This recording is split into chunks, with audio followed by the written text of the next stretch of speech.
हाँ भाई, मैं आपको दिखाई दे रहा हूँ। मेरा साउंड आ रहा है, आवाज आ रही है? हेलो, साउंड आ रहा है, आवाज आ रही है, दिखाई दे रहा हूँ? ओके, ठीक है बेटा। चलो तो मैं आपको फटाफट जो है वो एक्सरसाइज 2 सॉल्व करवाता हूँ, जो लास्ट ईयर में चैप्टर सोल्यूशन से क्वेश्चंस आए हैं। मैं आपसे थ्योरी अच्छे से डिस्कस कर चुका हूँ सोल्यूशन चैप्टर की, वो शॉर्ट थ्योरी जो मैंने आपसे डिस्कस करी थी। बट मैंने महसूस किया कि 2 लेक्चर यदि एक चैप्टर पे दिए जाएं 1-1 घंटे के, तो क्वेश्चंस कम हो जाते हैं। तो मैंने डिसाइड किया कि हर चैप्टर में हम 2 लेक्चर लगभग थ्योरी और कुछ सवाल, और आखिरी में लास्ट ईयर के सवाल जो आए हैं एग्जाम में उनको और उनके कंसेप्ट को डिस्कस कर लें, तो शायद एक परफेक्ट कवरेज हो जाएगा कि 3 घंटे में हमारा पूरा चैप्टर एक कवर हो जाएगा। ठीक है ना? तो 2 घंटे का लेक्चर मैं ऑलरेडी आपको पढ़ा चुका हूँ। अब ये तीसरा लेक्चर जो है मैं आपको 1 घंटे का और आज पढ़ाता हूँ, है ना? So let us start with the numericals. आप सब लोग अपने साथ मॉड्यूल रख के लाए हैं। तो पहला सवाल जो मुझे दिखाई दे रहा है AIPMT 2009 में आया है, और ये सवाल ये कहता है कि 0.002 m aqueous solution of a ionic compound. एक आयनिक कंपाउंड है, चैप्टर का नाम of course solution, last year papers upon solve कर रहे हैं। और एक आयनिक कंपाउंड है जो कि है CO NH3 NO2 Cl, correct है। और इसकी जो मोलैरिटी दी है वो दी है 0.002 m मोलैरिटी दी है। KF वैल्यू इसके लिए आई सपोज 1.86 दी हुई है। और इन्होंने बोला है 1 मोल आयनिक कंपाउंड फ्रीजेस एट, और इसका डेल्टा TF की जो वैल्यू दी हुई है वो दी है 0.00732 दी है। और पूछा ये है कि number of moles of ion which 1 mole of ionic compound produces on being dissolved in the water। जब इस 1 मोल कंपाउंड को वाटर में डिसॉल्व करेंगे तो ये कितने मोल आयन प्रोड्यूस करेगा, ये बात हमको बतानी है। तो बेटा वेंट ऑफ फैक्टर जब मैंने आपको पढ़ाया था तो बताया था number of moles of ion produced after dissociation upon number of moles of ion before dissociation. ऐसे ही बोला था ना, बिफोर डिसोसिएशन कितने मोल थे वो नीचे लिखना है, और आफ्टर डिसोसिएशन कितने थे वो ऊपर लिखना है। बोलो बात क्लियर है सब लोग को? वो होता था आई, दैट इज वेंटॉस फैक्टर। ठीक है बच्चों, आई सपोज दैट ज्यादा बच्चे नहीं है, मैं 1 मिनट इसको लगा लेता हूँ, क्या पता आपकी आवाज आ रही हो। ठीक है ना? खैर इसको बंद कर देते हैं वरना वो रिकॉर्डिंग में प्रॉब्लम करता है। तो let me mute you all. नहीं, शायद मैंने म्यूट पहले ही कर दिया था सबको। अभी भी सब लोग म्यूट हो गए। Mute all, yes mute all are mute. Okay चलो ठीक है, साउंड भी प्रॉपर आ रहा है सबको, है ना? वो ये जानना चाह रहा है, प्लीज हाँ ना बोलते रहा करो, कुछ फीडबैक देते रहा करो, नहीं तो मुझे लगेगा मैं खुद को पढ़ा रहा हूँ, है ना? तो वो ये जानना चाह रहा है कि 1 मोल कंपाउंड कितना टूटा। वो ये जानना चाह रहा है कि 1 मोल कंपाउंड कितना टूटा। तो वेंट ऑफ फैक्टर यदि पता लग जाए तो बात पता लग जाएगी। तो ये हो जाएगा delta TF is equals to I KB into M. सदैव फॉर्मूला यही लगाना, I KB into M. Where I क्या होता है? आई होता है नंबर ऑफ मोल्स जो आफ्टर डिसोसिएशन है, number of moles after dissociation, after dissociation लिख देता हूं, AD लिख देता हूं, upon number of moles initially जो कि 1 है, into KB into M is equals to delta TF। Calculate नहीं करूं वैसे आ जाएगा आप सबका आंसर, कैलकुलेशन की तो जरूरत नहीं है। वैसे आंसर 2 या 3 कुछ आ रहा है, ठीक है ना? हो गया सवाल, सबको आ गया समझ में? हाँ ना बोल दो यार प्लीज। आ गया सबको सवाल समझ में? सवाल में ये पूछा था आपसे कि number of moles after dissociation कितने आए। बेसिक अप्रोच क्या होनी चाहिए वो आप समझो। डेल्टा TF का सवाल है, सदैव आपको लिखना है delta TF is equals to I KB into M, where i is van't Hoff factor. समझे? Where i is van't Hoff factor. और वेंट ऑफ फैक्टर क्या होता है? Number of moles obtained after dissociation upon number of moles before dissociation. Before 1 दिया था, after calculate करना था। सवाल क्लियर हो गया, कंसेप्ट भी क्लियर हो गया। मैं इसलिए इतना जोर दे रहा हूं क्योंकि क्वेश्चन रिपीट नहीं होगा, कंसेप्ट 100% रिपीट होगा। ठीक है ना? तो ये एक बात है। नेक्स्ट, एक्वस सॉल्यूशन, ये था सवाल पहला हो गया ये सवाल। अब दूसरा सवाल देते हैं। बोलता है एक एक्वस सॉल्यूशन है KI का, KI का एक एक्वस सॉल्यूशन है, मतलब पानी के अंदर सॉल्यूशन है, और 1 मोलल सॉल्यूशन है। कितना है? 1 मोलल सॉल्यूशन है। कह रहा है कि इसका which change will cause increase in the vapour pressure of the solution. क्या चीज मिला दें, क्या चेंज करें कि वेपर प्रेशर बढ़ जाए? पहला ऑप्शन है पानी मिला दें। भाई पानी मिलाने से क्या वेपर प्रेशर बढ़ जाएगा? तो एक बात समझे कि वेपर प्रेशर होता क्या है। ये रहा, इसके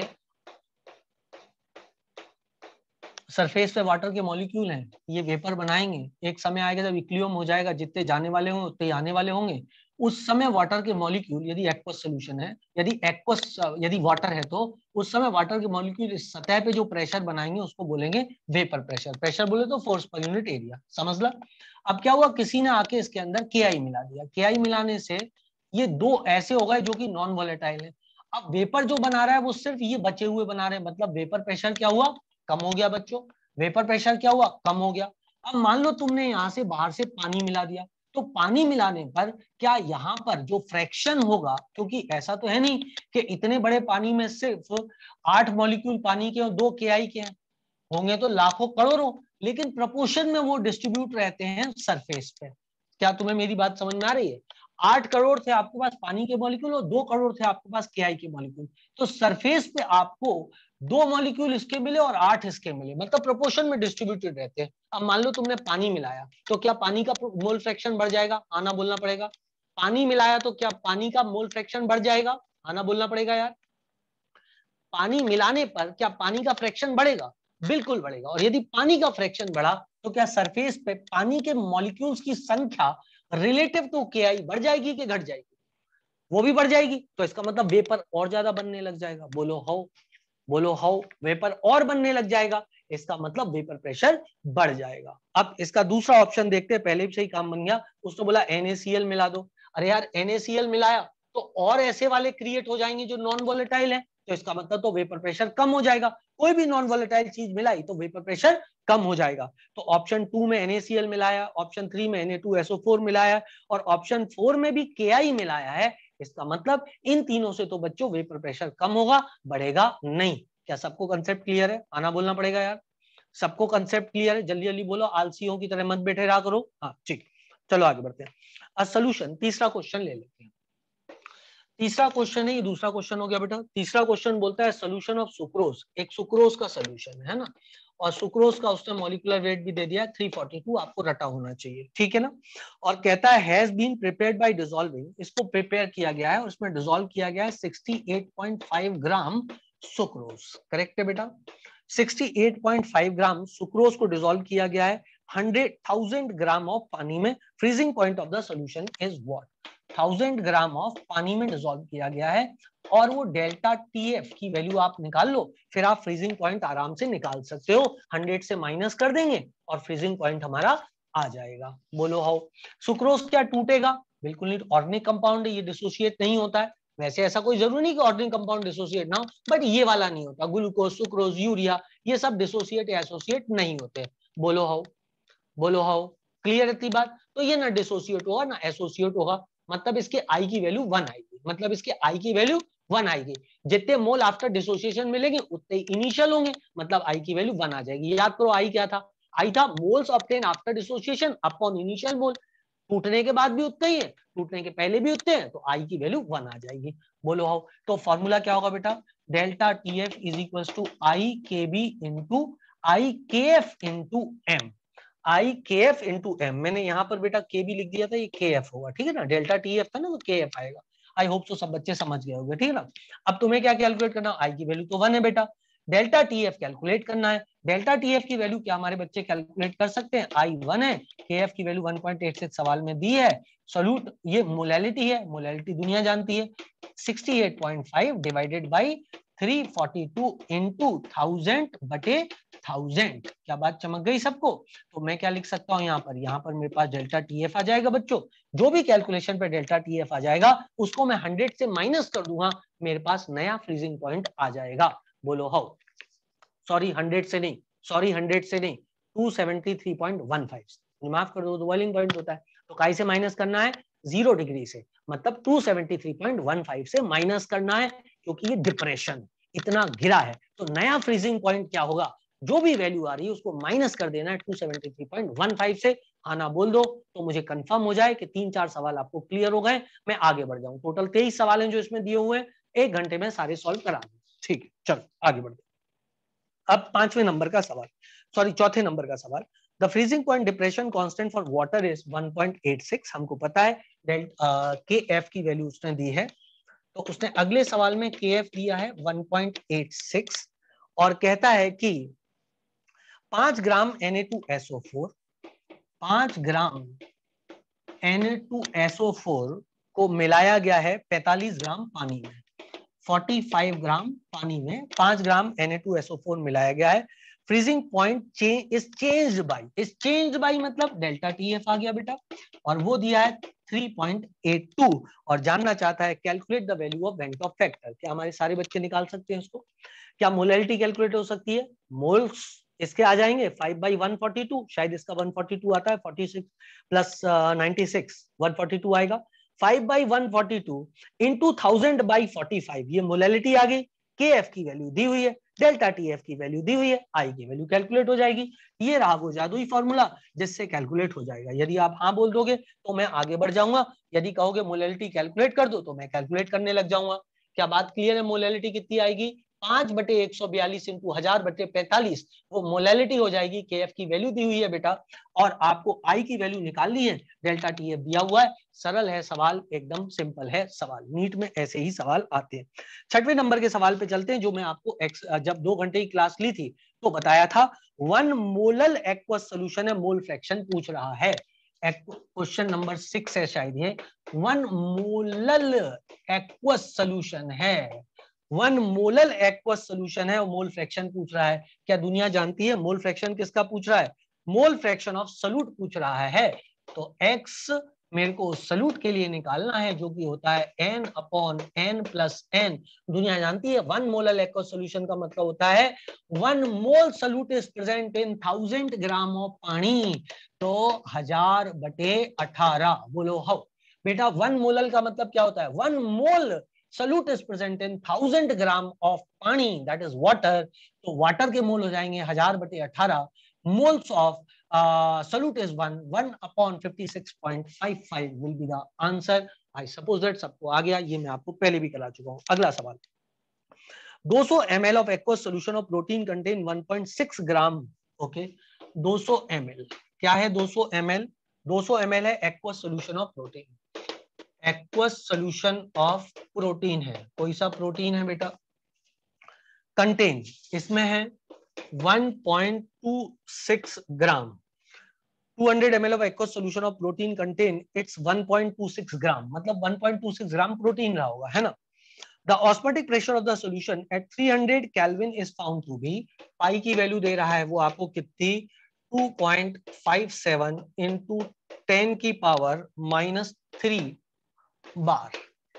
बार दे दिया आपको, है ना? The molar mass of the protein is equal to how much? जबकि R की वैल्यू उसने आपको दी है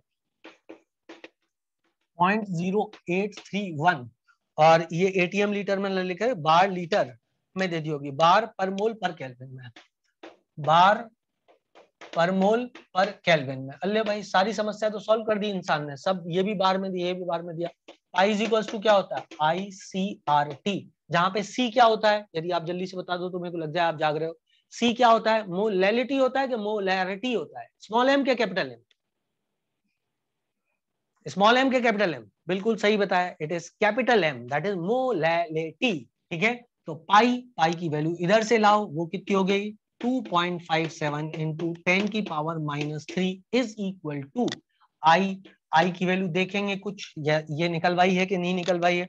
उसने क्या बोला है? उसने बोला है the molar mass of the protein is 200 gram of, तो अपन मान लेते हैं कि प्रोटीन टूटा फूटा नहीं, वैसे भी ऑर्गेनिक कंपाउंड में प्रोटीन जनरली टूटता नहीं है, तो हमने क्या किया? आई की वैल्यू 1 रख देंगे। बोलो हाउ, बोलो हाउ, आई की वैल्यू 1 रख दें। क्यों 1 रख दें? क्योंकि प्रोटीन है, हम मान लेते हैं टूटा फूटा नहीं, उसने बोला भी नहीं, ऑर्गेनिक कंपाउंड दिया है, आई निकालने का कोई तरीका ही नहीं है मेरे पास में, तो मैं क्या करूंगा? उसकी वैल्यू 1 रख दूंगा। इसकी जगह NaCl दिया होता तो वैल्यू स्ट्रेट अवे 2 लिख देता, यदि वो अल्फा नहीं लिखता तो भी, क्योंकि मेरे को पता है NaCl 2 में टूटेगा। बोलो हो भाई, जो अभी मैंने बोला है ना, ये एग्जाम में टपकेगा और बच्चों से गलती होगी, वो NaCl का वेंट ऑफ फैक्टर नहीं लेगा, उनका कचरा हो जाएगा, आंसर आधा आएगा और नंबर कट जाएंगे।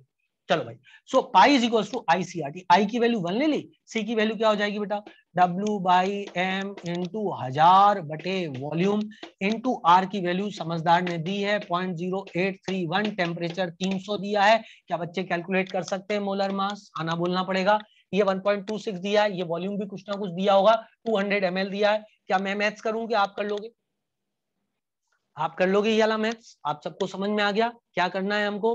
I is equals to ICRT। आई के बिना कभी फॉर्मूला नहीं लिखना है, क्योंकि आई के बिना फॉर्मूला लिखने पे प्रॉब्लम ये होती है कि कई बार वो ऐसा इनऑर्गेनिक कंपाउंड डालता है जिसका जो टूट जाता है और उसका अल्फा नहीं देता। मेरी बात को समझो आप, मेरी बात को बेटा, NaCl दे देगा और NaCl देगा, उसका अल्फा नहीं देगा। तुमने आई को पुट नहीं किया, तुम आंसर निकाल दोगे CRT से और आंसर उसका दुगना आएगा, क्योंकि उसकी आई की वैल्यू 2 आएगी। लेकिन यदि आपने फॉर्मूले में सदैव, जितने भी फॉर्मूले मैंने आपको कॉलिगेटिव प्रॉपर्टी के लिखा है, सदैव आपने आई को मेंशन किया, तो बेटा आप आई की वैल्यू खोजोगे और फिर जब NaCl के लिए 1 वैल्यू लिखने लग जाओगे तो आपका दिमाग चमक जाएगा कि 1 नहीं हो सकती, इट हैज टू बी 2, तो आप 2 लिखोगे, आपका आंसर सही आएगा। इसलिए कॉलिगेटिव प्रॉपर्टी के क्वेश्चन में कभी भी फॉर्मूला आई के बिना नहीं लिखना है। P not minus P upon P not is equal to NI upon NI plus N, P not minus P upon P is equal to NI upon N। ये सारे फॉर्मूले में आपको लास्ट क्लास में बता चुका हूं, रटा चुका हूं।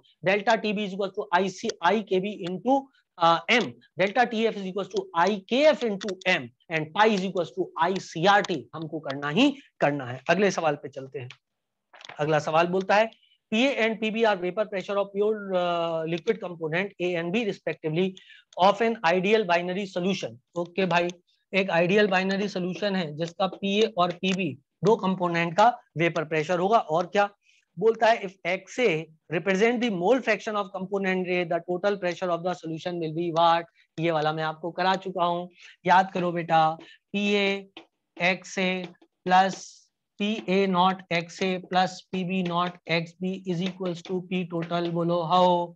उसने बोला है XA बराबर मोल फ्रैक्शन ऑफ A, मतलब इसको हटा देंगे, सिर्फ A रखेंगे। So PA not XA plus PB not 1 minus XA is equal to P total. क्या डेरिवेशन कर लोगे या मुझे और करना पड़ेगा? डेरिवेशन हो जाएगी, हो जाएगी भैया। दो चीजें आपस में मिक्स की गई हैं, एक A है एक B है, और जब A B को मिक्स करते हैं आइडियल सोल्यूशन जो बनता है PA not XA plus PB not XB बराबर PT होता है। लास्ट क्लास थ्योरी में पढ़ाया था, उसी का ये सवाल है। ठीक है, 4 डेरिवेशन कराए थे, 4 ग्राफ बनवाए थे, याद करो। ठीक, वो हमको करना है। तो इसी के साथ आपके 8 क्वेश्चन हो गए। 9वां क्वेश्चन बोलता है which of the following compound can be used as anti freezing agent in automobile radiators. हम ग्लाइकोल का प्रयोग करते हैं। एनसीईआरटी की थ्योरी को एक बार पढ़ लेना है, क्योंकि जब क्वेश्चन आएगा तो एनसीईआरटी से डायरेक्टली आएगा। एक बात आप याद रखना बेटा, एनसीईआरटी से ट्विस्टेड क्वेश्चन नहीं आते, सीधी लाइन आती है। कई लोग ये मिस्टेक कर देते हैं, कई लोग ये मिस्टेक कर देते हैं, उन्हें क्या लगता है कि एनसीईआरटी से पेपर आ रहा है। तो एक काम करता हूं मैं, पेपर सेट करते हुए एनसीईआरटी में घुमाता हूं खूब सारा, एनसीईआरटी की लाइंस को ट्विस्ट करता हूं। एक बार पेपर तो देख लो भाई ढंग से, एनसीईआरटी कभी ट्विस्टेड फॉर्म में नहीं आती। एनसीईआरटी की लाइन सीधी की सीधी, जैसी की तैसी लाइन आती है। तो आपको बहुत ज्यादा इधर उधर दिमाग लगाने की आवश्यकता नहीं है, सीधा सीधा एक काम करना है, एनसीईआरटी को लाइन टू लाइन गोटा लगा देना है। सिंपल सिंपल लिटिल स्टार, समझ गए? चलो इसको मैं मिटाता हूं, तब तक आप जीवन पर विचार करो। इसको सूखने में 1 मिनट का टाइम लगता है।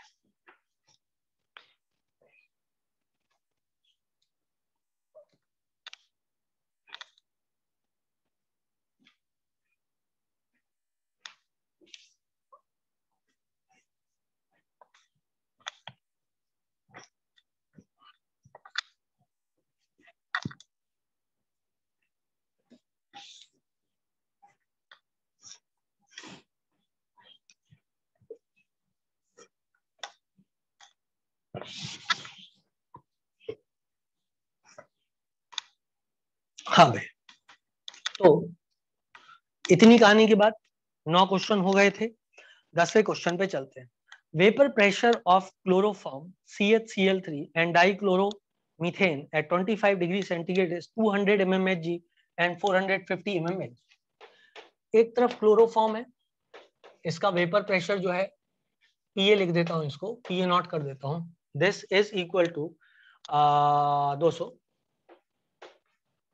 उसके बाद में मेरे पास आया CH2Cl2 और इसका पीबी नॉट जो है 415 दिया है ना। डाइपोल मूवमेंट कम हो जाता है, CCl4 में जाके डाइपोल मूवमेंट 0 हो जाता है। डाइपोल मूवमेंट इसका बढ़ा हुआ है तो इसमें अट्रैक्टिव फोर्सेस ज्यादा होंगे। डाइपोल मूवमेंट नहीं, उसका रिवर्स जा रहा है, ये मॉलिक्यूलर वेट से कंट्रोल हो रहा है, वेन डर वाल्स फोर्सेस से।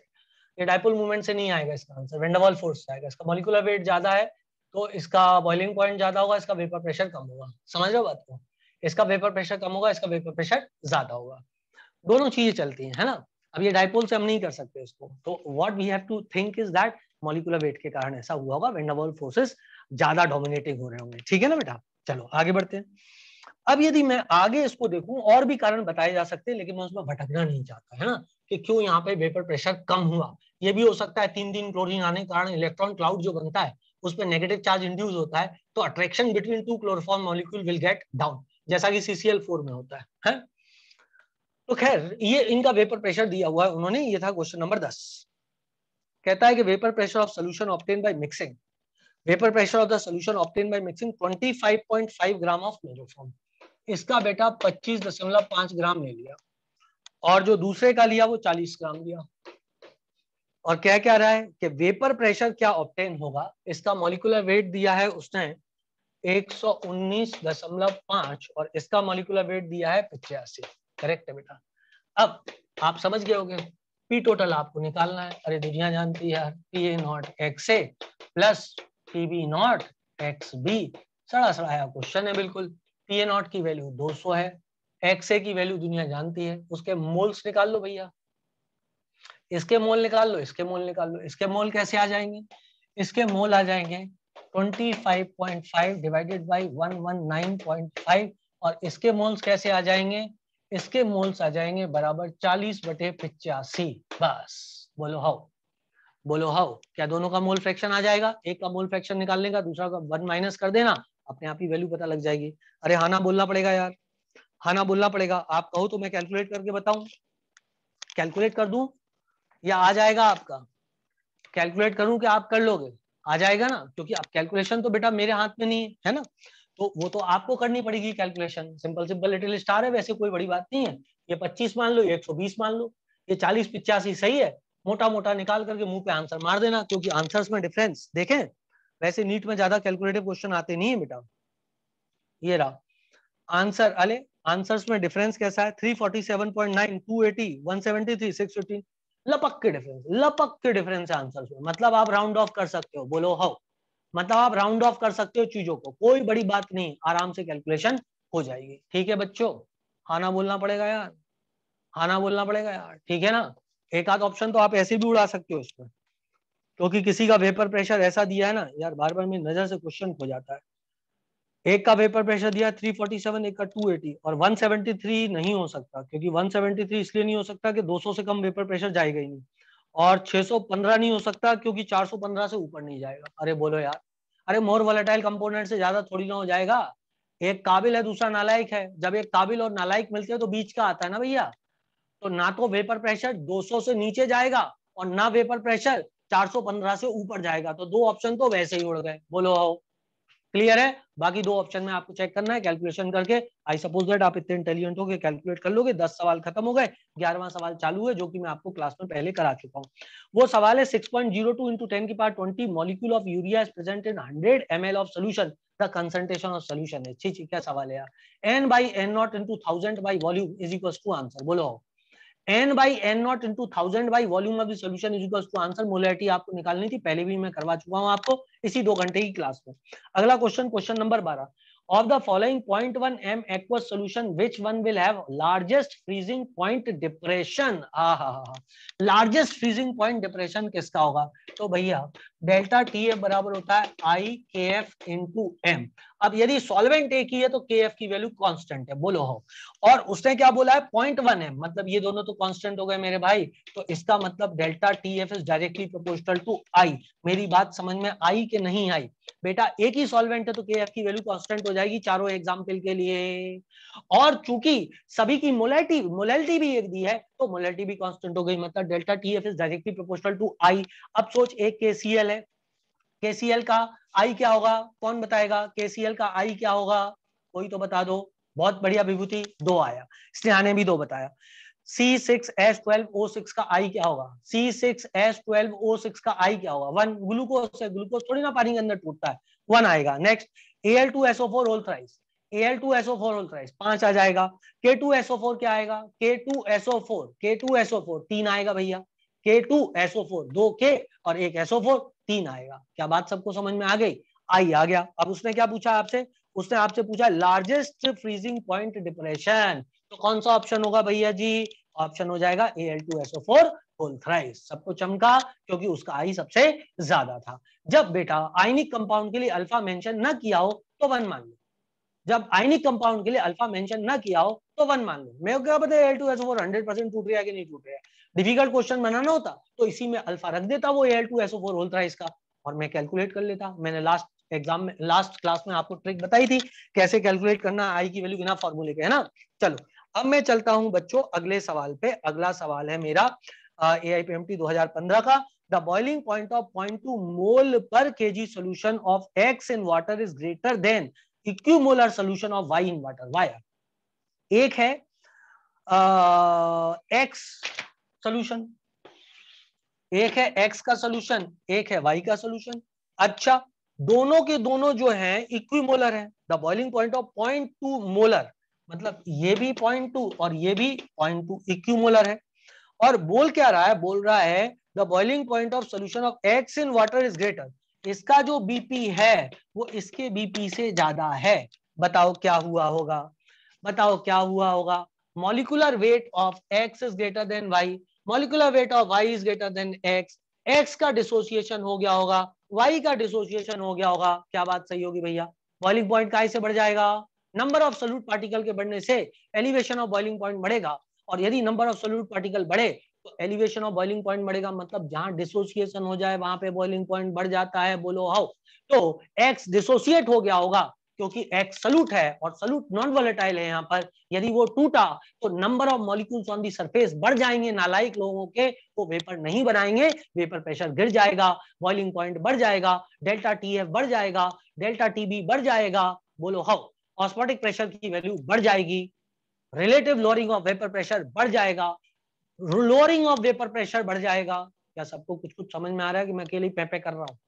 ये सारी बातें मैं आपको लास्ट क्लास में बता चुका था। ठीक है, जल्दबाजी में शायद मैंने कुछ उल्टा ना बोला हो, वैसे शायद नहीं बोला है, सब कुछ सही बोला है। ठीक, चलो चेक। यदि मैंने कुछ जल्दबाजी में कभी उल्टा बोल दिया तो प्लीज आप डाउट ग्रुप पे डाल के मुझसे कंफर्म कर लेना, है ना। चलो आगे बढ़ते हैं। Which of the mole fraction of the 14 हो गया 14, which is not equal to 0 in a ideal solution। बोल रहा है किसी आइडियल सॉल्यूशन में क्या चीज जीरो नहीं होती है, और कहता है delta S mix, delta V mix, delta H mix, और क्या है ऑप्शन? डेल्टा P बराबर P observed minus P round. क्या डेल्टा P बराबर P observed minus P round. Okay, जो हमने ऑब्जर्व किया और जो राउट लॉ से हमको मिला, कौन सी चीज जो है नॉन जीरो होती है भाई? भैया एंट्रोपी जीरो नहीं हो सकती, एंट्रोपी जीरो नहीं हो सकती। मैंने लास्ट टाइम आपको बता दिया था, मिक्स हुआ है ना, मिक्सचर है ना, तो एंट्रोपी बढ़ी है। डेल्टा एस की वैल्यू भैया पॉजिटिव आती है, चाहे डेविएशन पॉजिटिव हो, चाहे नेगेटिव हो, चाहे आइडियल सोल्यूशन हो, हर केस में डेल्टा एस की वैल्यू पॉजिटिव आती है और डेल्टा जी की वैल्यू नेगेटिव आती है। बोलो क्या सब लोग याद रखोगे? एग्जाम में क्वेश्चन फंसाएगा। डेल्टा एस की वैल्यू कोई भी सोल्यूशन हो पॉजिटिव ही आएगी, डेल्टा जी की वैल्यू कोई भी सोल्यूशन हो नेगेटिव ही आएगी, क्योंकि मिक्स हुआ है तो एंट्रोपी बढ़ी है, और मिक्स अपने आप हुआ है, जबरदस्ती नहीं कराया गया है। चाहे पॉजिटिव डेविएशन चाहे नेगेटिव डेविएशन हो, और चाहे वो आइडियल सोल्यूशन हो, डेल्टा जी की वैल्यू नेगेटिव आएगी, प्रोसेस स्पॉन्टेनियस हुआ है। ठीक है, आओ आगे बढ़े और आगे पढ़े। तो इसका answer delta S mix cannot be equal to zero है। Which one of the following electrolyte has same value of Vent-Hoff factor as Al2SO4 whole thrice if alpha is equals to 100%? ओहो, Al2SO4 whole thrice का Vent-Hoff factor कितना होगा? बोलो। यदि alpha बराबर 100 है, आना बोलना पड़ेगा, जल्दी जल्दी बोलना पड़ेगा। शाबाश, 5 बोला आपने। अब चलो मैं बोलता हूँ लाइन से, आप बोलना Vent-Hoff factor। K3FeCN6 का Vent-Hoff factor बोलो, K3FeCN6 का। वेरी गुड तानिया, 4 बोला आपने। Next AlNO3 whole thrice, AlNO3 whole thrice, Dushyant सही बोला 4। K4FeCN6, K4FeCN6, विभूति सही बोला 5। K2SO4, K2SO4 Sania 3। ओके ठीक है चलो, तो इस तरीके से आप लोगों ने सही बोला, इसका मतलब इसका आंसर हो जाएगा K4FeCN6। Next question, what is the mole fraction, ये तो हो गया क्वेश्चन, दोबारा रिपीट कर दिया उन्होंने यहाँ पे, है ना। विच of the following statement about the composition of the vapour over ideal, अच्छा थोड़ा स्लो डाउन हो जाते हैं, 17 नंबर के सवाल को ले लेते हैं।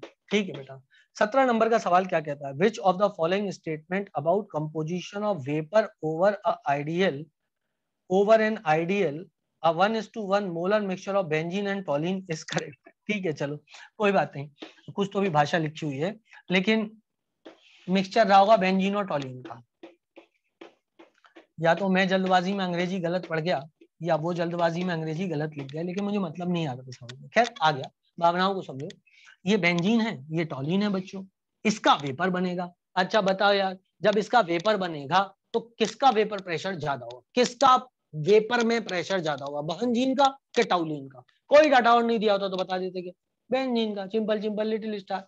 भैया अरे टॉलिन का क्यों होगा भाई, बेंजीन का वेपर प्रेशर ज्यादा होगा ना बच्चे, इसका मॉलिक्यूलर वेट कम है ना, तो अट्रैक्टिव फोर्सेस कम होंगे ना। कैसा कर रही है बेटा, ये बेंजीन है, बेंजीन का मॉलिक्यूलर वेट कम है तो इसके अट्रैक्टिव फोर्सेस कम होंगे, वैन डर वाल्स फोर्सेस कम होंगे, वैन डर वाल्स फोर्सेस कम होने के कारण ये वेपर ज्यादा बनाएगा। इसका मॉलिक्यूलर वेट ज्यादा है, इसके वैन डर वाल्स फोर्सेस ज्यादा होंगे, ये वेपर कम बनाएगा, मतलब इसका वेपर प्रेशर कम होगा गैसियस स्टेट में, वेपर में, जबकि इसका वेपर प्रेशर ज्यादा होगा। गिवन दैट दोनों के मोल बराबर लिए थे, अब आपने एक के मोल ही नहीं लिए तो दूसरे के वेपर प्रेशर ज्यादा होगा, बोलो how.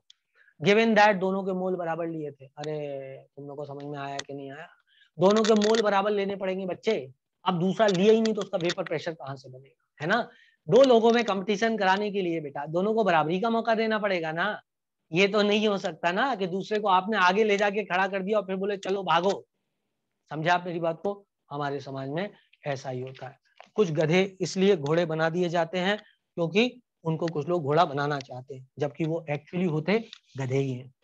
I hope you understand.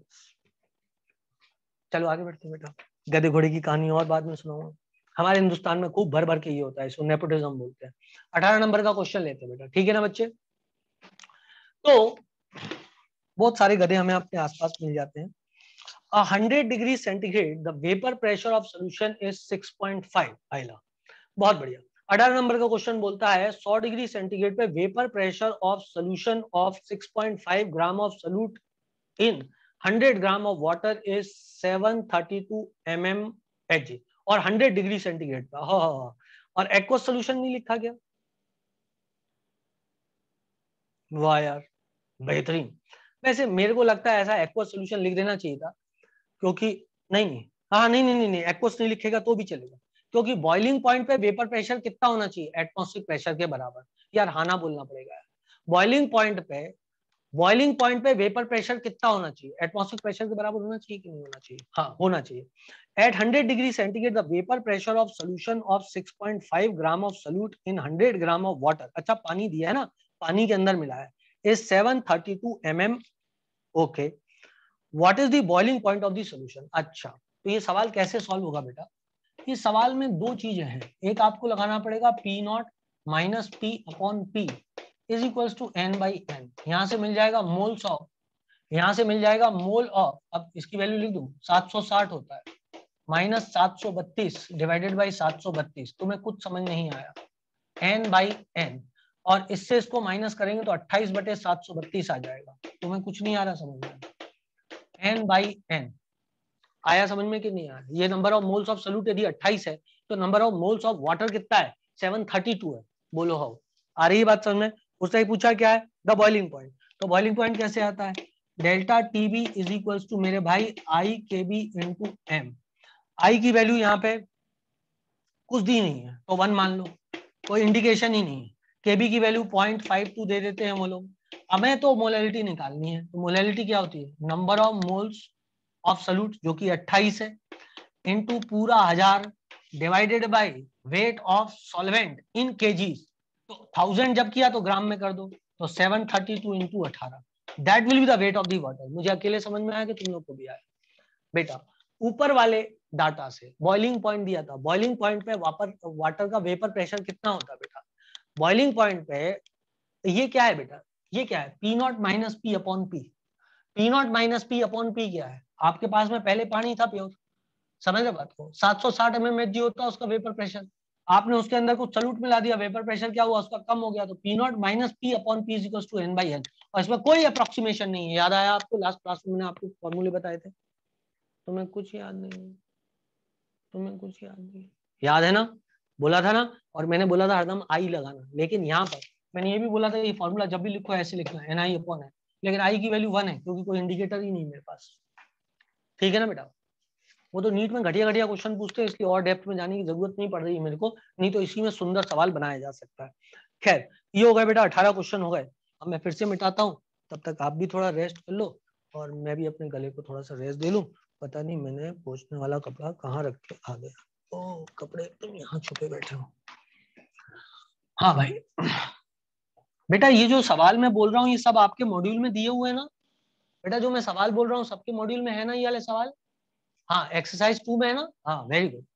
तो 23 सवाल टोटल हैं शायद, जहां तक मेरा ख्याल है, और मैंने यही सोचा है कि हर चैप्टर में मैं आपसे एक्सरसाइज 2 जब प्रीवियस ईयर के पेपर्स के क्वेश्चन दिए हैं वो डिस्कस करूंगा, और जब थ्योरी पढ़ाऊंगा तब यहाँ वहां के सवाल डिस्कस कर लूंगा। वो 2 लेक्चर, 3 लेक्चर में एकदम कंप्लीट हो जाएगा। यदि कोई बहुत बड़ी सुनामी नहीं आ गई तो पेपर इससे बाहर नहीं जाएगा, मतलब 3 घंटे में जितना सोल्यूशन आप पढ़ोगे। हाँ एक बात जरूर मैं आपसे बोलूंगा बेटा, थ्योरी के लिए एक रीडिंग एनसीईआरटी की आपको मोटी सरसरी लगा लेनी चाहिए, क्योंकि मैं यहाँ पे कंसेप्ट आपको पढ़ा रहा हूँ, ये जरूरी नहीं है कि थ्योरी की एक एक लाइन आपको पढ़ाऊं, तो एक सरसरी नजर एनसीईआरटी पे प्लीज मार लेना। चलो बच्चों आगे बढ़ते हैं, आगे बढ़ते हैं। क्या बोलता है लिक्विड से वेपर बना रहा है, लिक्विड से बना रहा है वेपर,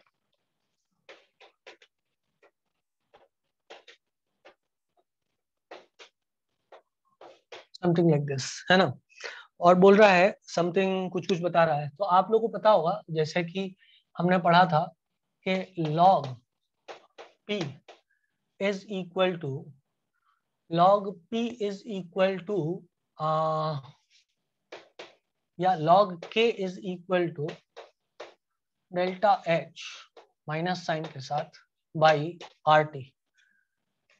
2.303 नीचे था शायद आर टी, हाँ, और ये एल एन के लगा दो यहाँ पे बस, L N K is equal to minus delta H by 2 by R T, कुछ इस टाइप से फॉर्मूला रहता है ना। अब इसके लिए यदि k की वैल्यू लिखी जाए तो मैं लिख सकता हूं इसके लिए k इज इक्वल टू इसका क्या PH2 हो जाएगा बेटा, जो वेपर में बना है, क्योंकि यही इसी का प्रेशर रहेगा, इसका तो कोई प्रेशर नहीं है, लिक्विड है, और ये गैस है। खाना बोलना पड़ेगा यार, खाना बोलना पड़ेगा यार, बोलो बोलो बोलो बोलो बोलो, हाँ। तो ये हो जाएगा ln P is equal to minus delta H by R T.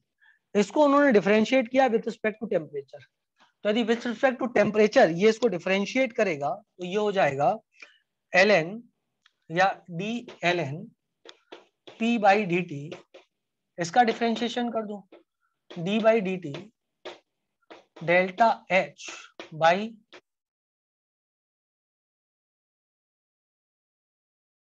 ऊपर गया तो -1 हो जाएगा, -1 को सामने ले आए, ऊपर एक और माइनस बढ़ जाएगा, -2 हो जाएगा।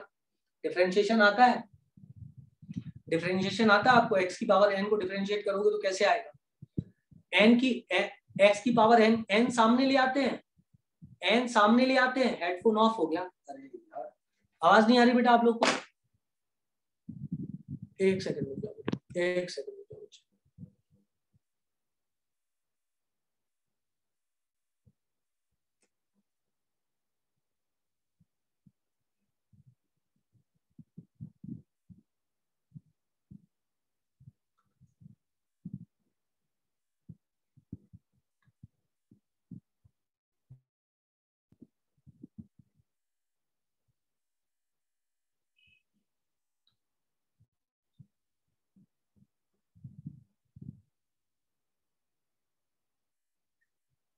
हेलो हेलो, अब मेरी आवाज आएगी आपको, वो प्रॉब्लम ही हुई तो डिस्चार्ज हो गया, बस 3-4 क्वेश्चन बचे हुए हैं, आवाज आ रही होगी, मैंने उसको हटा ही दिया है ना। चलो तो आप इसको डिफरेंशिएट कर सकते हो ना बेटा, टी की पावर -1 था ना, डिफरेंशिएट हो जाएगा विद रिस्पेक्ट टू टी, -1 को सामने ले आना, ऊपर एक माइनस की पावर हटा देना, लगा देना, बोलो हाउ, ऊपर एक माइनस की पावर लगा देना, नहीं होगा, हो जाएगा बेटा, सही तो है।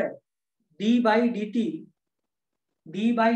टी के रिस्पेक्ट में किया है ना अपन ने, अच्छा मैंने डी बाई डी टी लिख दिया है, ये क्या आ गया, डी बाई डी टी आ गया, इसको मेरे को क्या करना चाहिए था, डी बाई डी टी, सही तो किया है, D by D T L N P, D by D T, T यदि ऊपर गया, टी यदि ऊपर गया तो ये क्या हो जाएगा, minus D by D T delta H by R T -1, delta H by R constant है, इसको हटा दो, माइनस को सामने ले आओ, इसका एक माइनस बनाओ तो -2 हो जाएगा, नीचे जाके टी स्क्वायर हो जाएगा, इसमें कुछ गलती कर रहा हूँ क्या, नीचे जाके टी स्क्वायर हो जाएगा, अरे ये वाली पावर है ना बेटा, इसको -1 को सामने ले आओ, ये हो जाएगा डी बाई डी टी, ये तो खत्म हो जाएगा, बल्कि अभी ये क्या आ जाएगा, डेल्टा एच -1 माइनस प्लस हो गया, और इधर क्या हो जाएगा, टी स्क्वायर हो जाएगा -2, तो नीचे आके क्या हो जाएगा, आर टी स्क्वायर हो जाएगा,